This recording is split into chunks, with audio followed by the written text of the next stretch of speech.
با سلام. امروز 29 شهریور 1403 روستای عمامه فشم و انشالله صعود به قله اسپیچال که پاکوبش اینه. حالا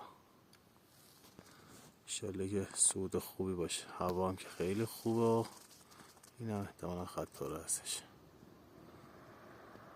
انشالله که صعود خوبی باشه. خب بعد از 1 ساعت پیمایش به یک منطقه دشت صاف و کاسه مانند رسیدم. هوا که امروز واقعا داره دلبری میکنه. طبیعت زیبای عمامه، واقعا سکوت عالی، زیبا، واقعا دلپذیر، یعنی آدم لذت میبره واقعا. ببینید چه هواییه. ببینید خدا داره چجوری جلوه های قدرت و زیباییش نشون میده که به رایگان در اختیار همه ما قرار داده و فقط آدم میتونه استفاده کنه و طبیعت زیبا رو لذت ببره و اکسیژن خالص تنفس کنه. هوا رو ده گفتن از یه طرفای ظهر بارندگی میشه که خب سعی میکنم تا اون وقت منظره رو ببینین. واقعا دلبری میکنه، واقعا زیبا. اینجا یه نفسی بگیرم. البته خب واقعا پیمایشش تا قلم زیاد نیست. خب حالا یه نباید که آدم خودکشی کنه.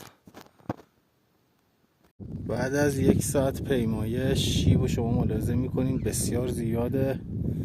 پاکوبش بد نیست ولی مالی هم نیست.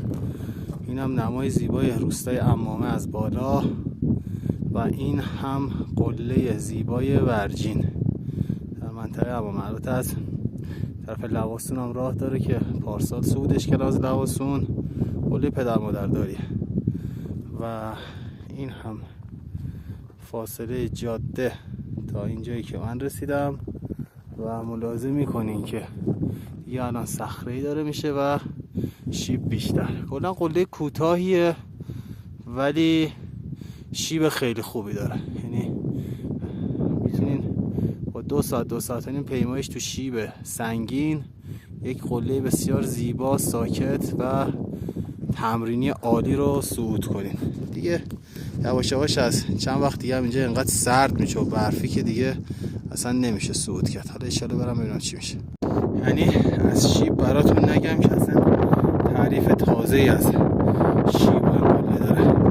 قله کوتاهی هست ولی خب اولش شیب 40-45 درجه شروع میشه، یه جاهایش حتی 70 درجه میشه. الان هم شیبش رو 60 خورده درجه است. این هم روستای زیبای عمامه، قله زیبای ورجین آدم گرفته و نگاه کنید این قله است. الان دقیقا زیر قله هستم. واقعا شیب سنگین، یعنی از اون شیبایی که بدن یک کوهنورد حال میاره. واقعا چسبید به نظر خودم. منظره های زیبا، هوا هم که داره ابری و بارونی میشه. خیلی اشتباه میگه که هوا داره خراب میشه. این هوا خود بهشته و اشتباهی که به هوای بارونی بگیم هوای خراب، بگیم لطف خدا. و این هم شیب وحشتناک و ان شاءالله برم دیگه تا قله.